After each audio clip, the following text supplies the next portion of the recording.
Well, good morning, everybody. And let me say a couple of notes of appreciation. First of all, to the Prime Minister of Pakistan and to Field Marshal Munir, who were both incredible hosts.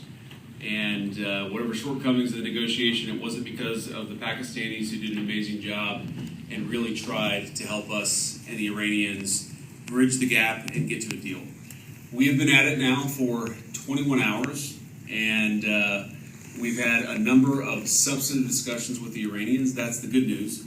The bad news is that we have not reached an agreement. It's bad news for Iran much more than it's bad news for the United States of America. So, having not come to an agreement, we've made very clear our red lines are, what things we're willing to accommodate them on, and what on.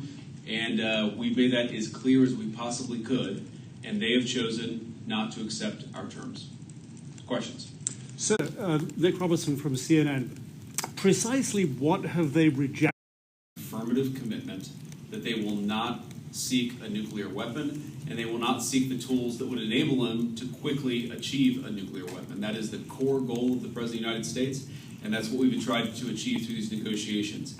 Again, their nuclear program, such as it is, the enrichment facilities that they had before, they've been destroyed. But the simple question is, do we see a fundamental commitment of will for the Iranians not to develop a nuclear weapon, not just now, not just 2 years from now, but for the long term? We haven't seen that yet. We hope that we will.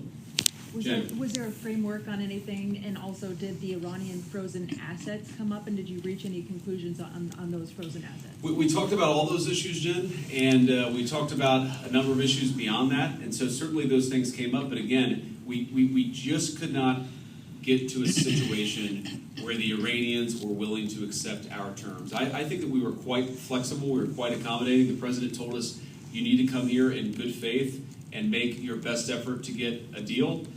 We did that, and unfortunately, we weren't able to make any headway. Preston. Hey, Mr. Vice President, how often did you communicate with President Trump throughout the negotiations? There were reports that there were multiple rounds where there were breaks in between negotiations. How often did you communicate with the president throughout those rounds, and what was he saying as you were going through these negotiations that you said fell short? Yeah, obviously we were talking to the president consistently. I don't know how many times we talked to him, a half dozen times, a dozen times over the past 21 hours. We obviously also talked to Admiral Cooper, to Pete, to Marco, to the entire national security team. We talked to Scott Bessent a number of times. So look, we were constantly in communication with the team because we were negotiating in good faith. And we leave here with a very simple proposal, a method of understanding that is our final and best offer. We'll see if the Iranians accept it. Thank you. Mr. Vice President, where Sir, are we going back to war?